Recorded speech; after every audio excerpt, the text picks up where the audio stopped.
Assalamualaikum warahmatullahi wabarakatuh. Halo teman-teman semua, perkenalkan saya Putri Kurniasyam bersama teman saya Nur Afifah. Pada kesempatan kali ini kita akan mempresentasikan hasil wawancara penelitian kami terhadap Koperasi Merah Putih pada Desa Biringala dengan menganalisis mengenai permodalan, usaha, partisipasi anggota maupun kelembagaan. Namun sebelum kita memaparkan lebih jauh mengenai hasil wawancara kami, kalian harus lebih dulu tahu mengenai apa itu Koperasi Merah Putih. Jadi, koperasi merupakan badan usaha yang berlandaskan asas kekeluargaan dan bertujuan untuk meningkatkan kesejahteraan anggotanya, di mana Koperasi Merah Putih ini bagian dari program pemerintah untuk memperkuat perekonomian masyarakat desa. Namun, dalam pelaksanaannya, koperasi masih menghadapi berbagai kendala yang dapat mempengaruhi perkembangannya. Koperasi Merah Putih Desa Biringala ini menjadi solusi geografis karena merespon keterbatasan akses masyarakat Desa Biringala terhadap kebutuhan harian dan sarana produksi pertanian akibat lokasi yang terpencil. Pada kesempatan kali ini, dalam presentasi hari ini, fokus dan tujuan kajian kami yaitu mengenai kelembagaan, permodalan, dan partisipasi masyarakat. Berdasarkan hasil wawancara kami di Koperasi Merah Putih Desa Biringala yang resmi berdiri pada tanggal 12 Juni 2025 ini, koperasi ini telah memiliki struktur organisasi yang lengkap, mulai dari ketua, sekretaris, bendahara, pengawas hingga anggota. Namun, pelaksanaan tugas dan fungsi organisasi ini belum berjalan secara maksimal karena koperasi masih menunggu kepastian terkait operasional dan pembangunan fisik koperasi. Dari sisi permodalan, koperasi memiliki potensi dana sebesar 3 miliar rupiah yang berasal dari alokasi dana desa. Selain itu juga telah ditetapkan simpanan pokok sebesar 100.000 dan simpanan wajib 10.000 per bulan, di mana dana tersebut belum dapat dimanfaatkan secara optimal sehingga kondisi permodalan koperasi masih belum stabil. Partisipasi anggota dalam membayar simpanan mengalami penurunan.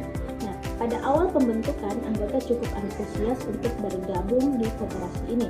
Namun karena koperasi ini belum beroperasi secara aktif, sebagian anggota menarik simpanannya dan mengundurkan diri. Kondisi ini menunjukkan bahwa kepercayaan anggota menjadi faktor penting dalam keberlangsungan koperasi. Koperasi telah merencanakan beberapa unit usaha yang sesuai dengan kebutuhan masyarakat, yaitu toko kebutuhan sehari-hari, apotik, penjualan pupuk, penggilingan padi, penjualan pakan ternak, maupun distribusi hasil pertanian. Usaha-usaha tersebut dipilih karena mayoritas masyarakat Desa Biringala berprofesi sebagai petani dan peternak. Secara analisis pasar, minim pesaing yang ada di Desa Biringala karena memberikan peluang keuntungan tinggi jika segera dioperasikan. Saat ini di Koperasi Merah Putih Desa Biringala ini memiliki 23 anggota yang proses perekrutannya itu dilakukan melalui sosialisasi kepada masyarakat desa.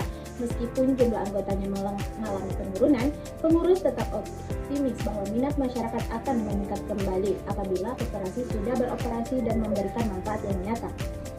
Dari hasil analisis SWOT secara strength dan opportunities, Koperasi Merah Putih Desa Biringala ini memiliki legalitas yang kuat, memiliki landasan AU dan ADRT yang resmi, serta relevansi usahanya yang sesuai dengan kebutuhan petani dan peternak, dan peluang pasar yang memiliki lokasi terpencil dengan kompetisi bisnis yang minim. Secara weakness dan traits, ketergantungan eksternal, di mana Koperasi Merah Putih Desa Biringala sangat ketergantungan pada pihak ketiga, yaitu PT Agrinas.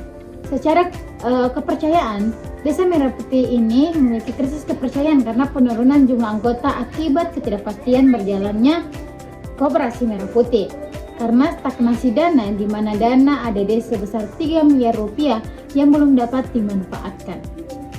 Jadi, kesimpulan dari hasil wawancara kami, Koperasi Merah Putih Desa Biringala ini memiliki potensi ekonomi yang sangat besar, namun terhambat oleh faktor eksternal yaitu dari PT Agrinas yang menyebabkan stagnasi operasional dan krisis kepercayaan anggota.